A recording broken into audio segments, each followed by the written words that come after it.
Thank you for joining us for tonight's Folkspina live presentation. In addition to tonight's broadcast, all of our episodes are archived at nytf.org. Please help us spread the word about our series by sharing with your social networks. Also, if you're able, please do consider a donation to the National Yiddish Theater Folkspina.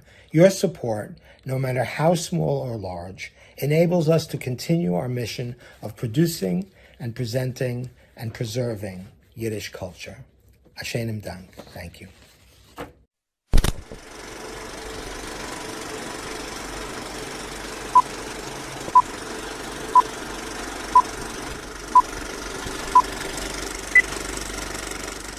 Shalom Aleichem, lieber Freund. Ich heiß Mottel Dittner. Und das ist 15 Minuten Jiddisch. Mehr weniger. Von der Nationaler Yiddish Theater Volksbühne. Jede Woche bringen wir euch eine Mini-Lektion in Jiddisch Sprach und Kultur.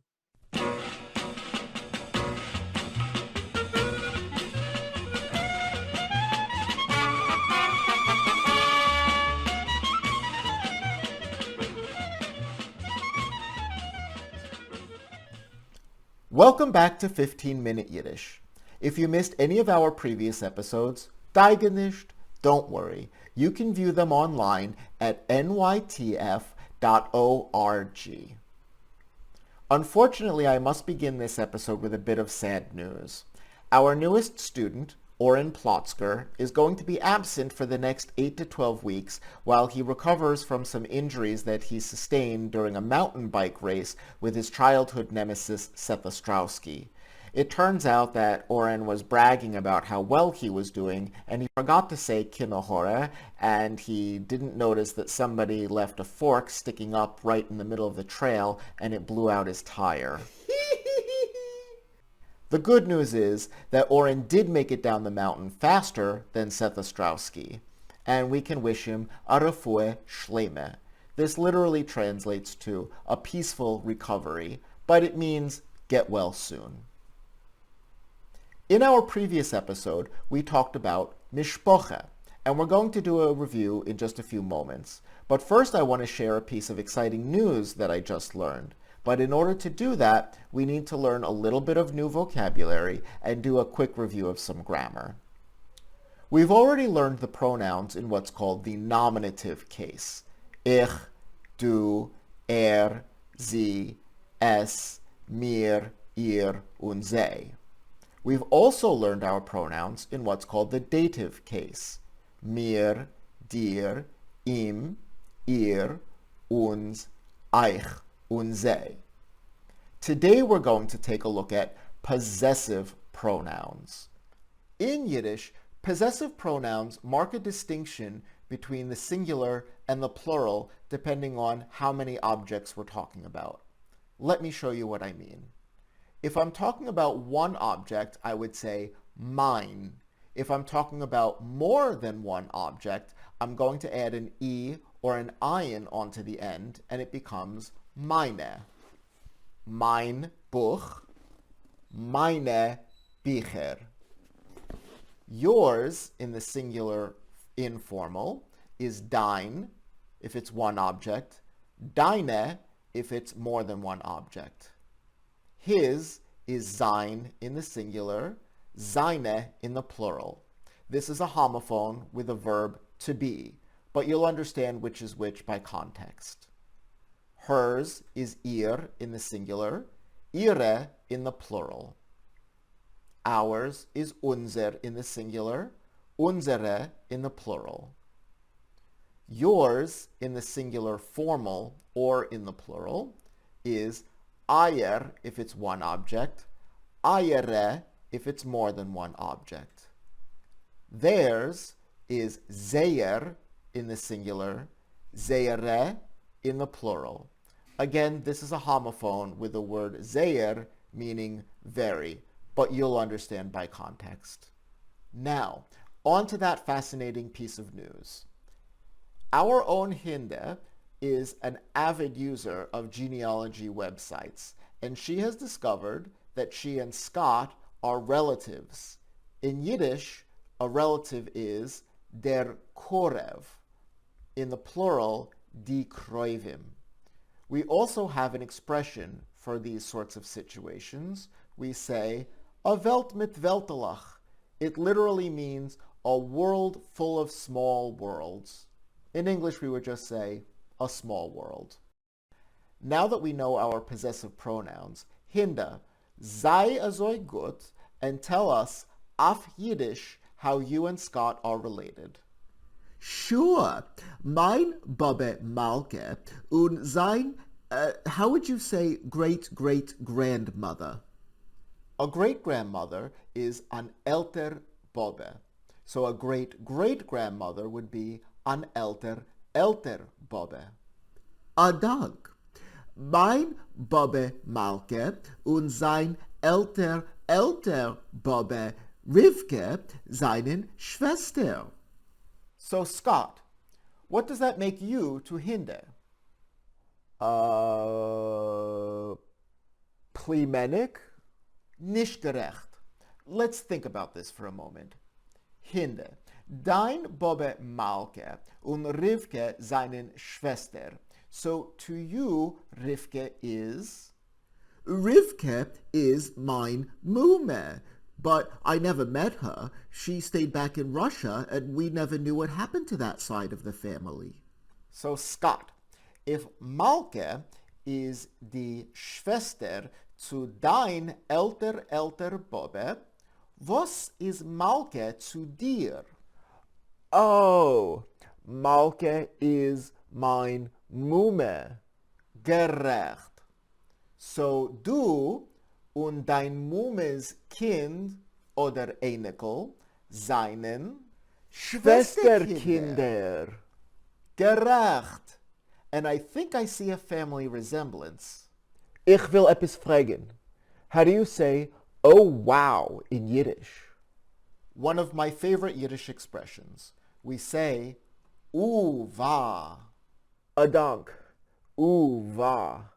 Hinde, sei mir Meuchel that you weren't invited to my bar mitzvah. Ich bin dir Meuchel, but I expect to dance at your wedding. Avade. Let's move on to today's topic, Erter, places. But first, a little bit more vocabulary and grammar. In order to describe the places where we live, we need to use some prepositions. There are lots of prepositions, but today we're going to focus on the prepositions that are related to location. For a quick reminder of just what a preposition is, I'm going to enlist the help of Professor Thompson. Professor, seid ihr so gut?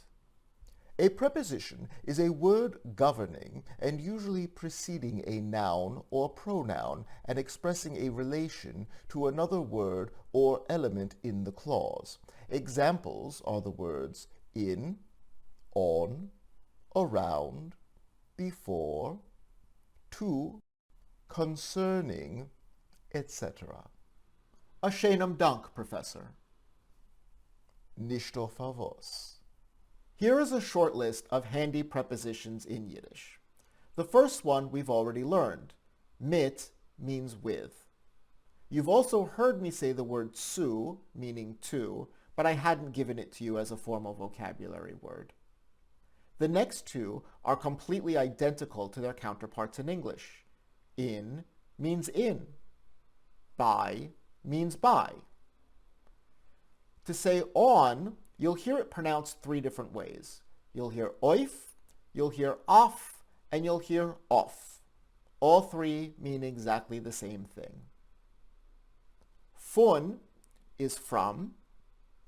Arum means around. Weit von means far from. And if we want to say close to, we can say either noent zu, or you can just use the word leben. Hey Model, ich will etwas fragen. Yo, Murray? Doesn't leben mean to live? Yes, it does. It's another homophone, but as we'll soon see, leben, to live, is not used in quite the same way that it's used in English. This is actually a pretty good segue to verb time. Verb time. Nu, Adak.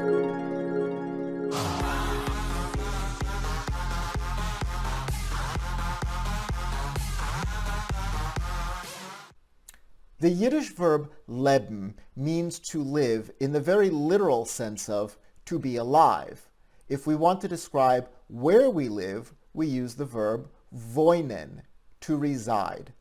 This is a regular verb, but you'll notice that in the infinitive form, the ending is en or ayin nun. Let's take a look at its conjugation. Ich wohn, drop the en.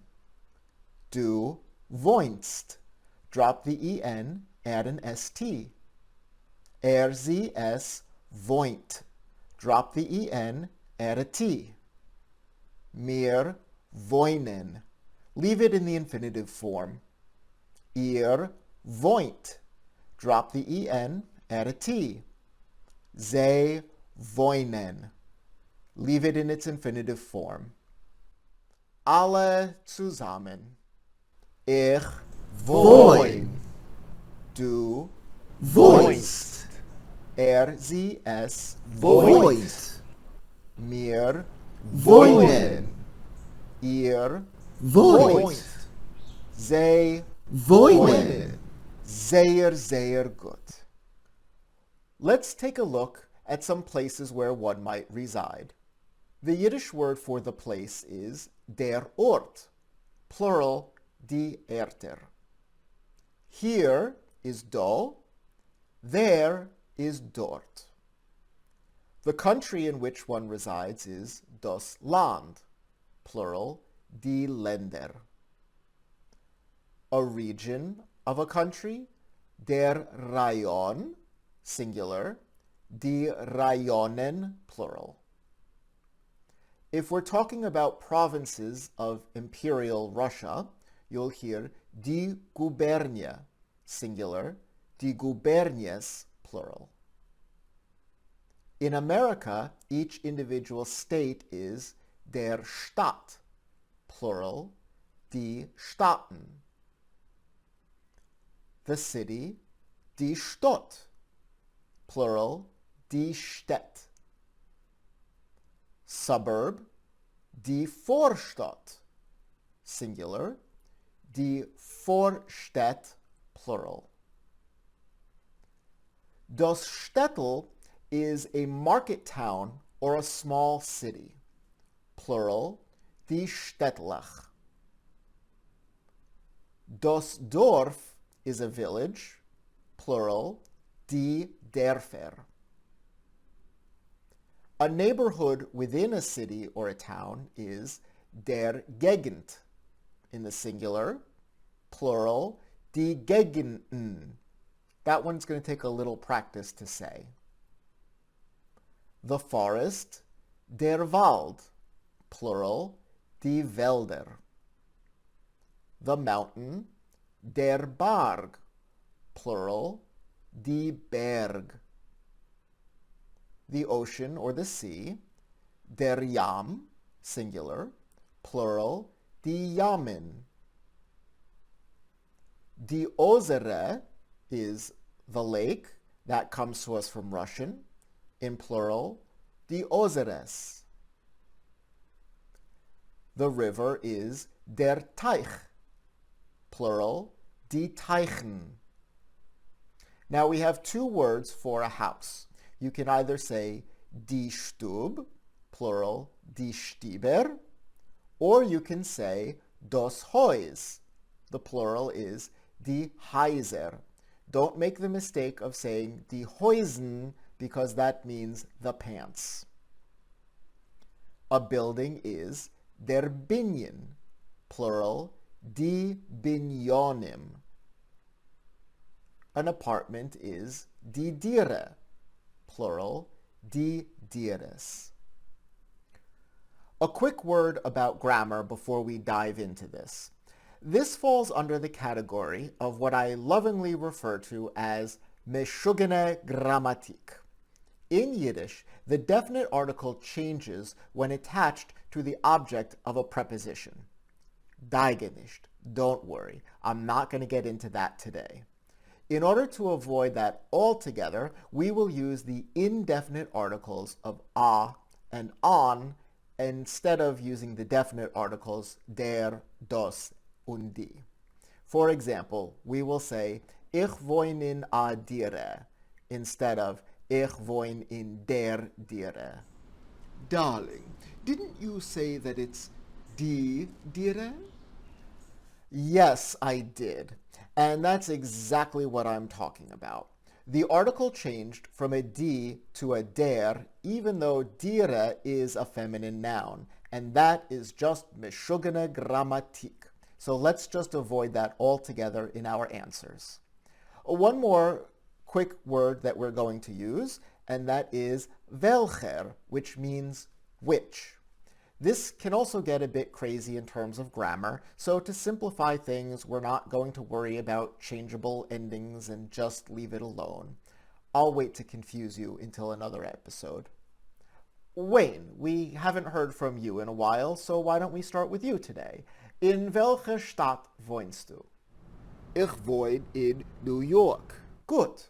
Du wohnst in a Stadt, a Vorstadt oder in a Dorf? Ich wohne in a Stadt. Gut. In welcher Stadt wohnst du? Ich wohne in New York. In welcher Gegend? Ich wohne in Kew Gardens. Du wohnst in a Haus oder in a Diere? Ich wohne in a Diere. Sehr gut. Sophia, wo wohnst du? Ich wohne da und dort. Ah, we need a new word. Itzt means now. Wo wohnst du jetzt? Ich wohne jetzt in Sorrento. Leb Mayam? Avade. Ich bin Mekane. I'm jealous. Well, you come visit any time, darling. Adank. Murray, wo wohnst du?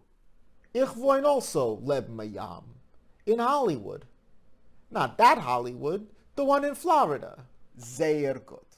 Now let's tie this in together with Mishpocha and ask, with whom do you live? I know I'm sounding a bit like the professor right now, but in Yiddish we don't say, who do you live with? We say, with whom do you live? The Yiddish word for whom is wemmen. Mit wemmen wohnst du? Scott, mit wemmen wohnst du? Ich wohne mit meiner Tante Mama, mein Schwester und mein Bruder. Sehr gut. Professor, mit wemmen wohnt ihr? How does one say, I live alone? The Yiddish word for alone is allein. Ich wohne allein. Oh, that sounds very similar. Ich wohne allein. Hinde, I haven't forgotten about you. Wo wohnst du? Ich wohne in a Haus in Vorstadt Monroe Township in Stadt New Jersey. Ich wohne allein. Sehr gut. Entschuldig mir, Mottel. Yo, Professor? Well, I've noticed that you've given us the word for countries in Yiddish, but you did not give us the names of the countries. So I've taken the liberty of preparing several lists of all 195 of the world's countries, organized alphabetically, by population, by area, and by gross domestic product. Which would you like me to start with? I think we're out of time. Let's save the list of countries for another episode. Please tune in next week when we discuss activities and occupations. Seid gesund alle.